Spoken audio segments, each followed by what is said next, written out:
Challenge yourself to become a better photographer in 30 days. Challenge number 9, Cityscapes.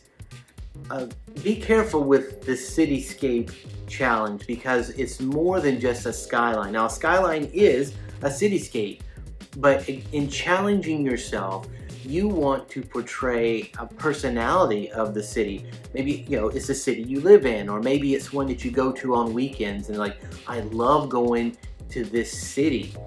And so what you want to do is convey not just an outline of that. It's kind of like a person. We're not defined by one thing about us. We are defined by many aspects of our personality, the way we dress, and things like that.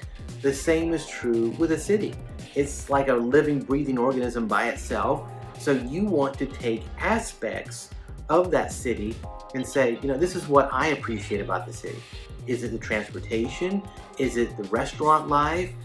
And not just taking a single slice of it, but kind of getting it in context. In New York, you would always have possibly an Italian place, and then you'd have an Asian place, and then showing that in context is like, that's what the city is to me. Different places to eat.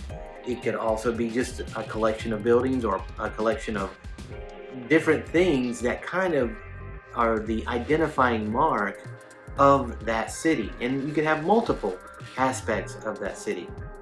Now, what if you don't live in a city? Like maybe you're in a town, which is a city. It's a collection of people and to a certain location. Well, you can take that as your cityscape. Imagine you've got like a row of stores, and they've got this wooden sidewalk, and then there's these two guys that are sitting out there in a rocking chair and they're playing checkers. That's a cityscape for you. Again, think outside the box on this challenge. Don't just make it a single pigeonhole challenge, but kind of open it up, help people to see the city that you love and the things you love about it, besides just that overall skyline picture. Thank you so much for joining us here on this challenge. Continue with us for the next, 21 more days, and continue to develop your photography. Carry your bag with you always. Be safe, and always share with us any photos that you take during this challenge with the hashtag Phototropics30. That's Photopix30.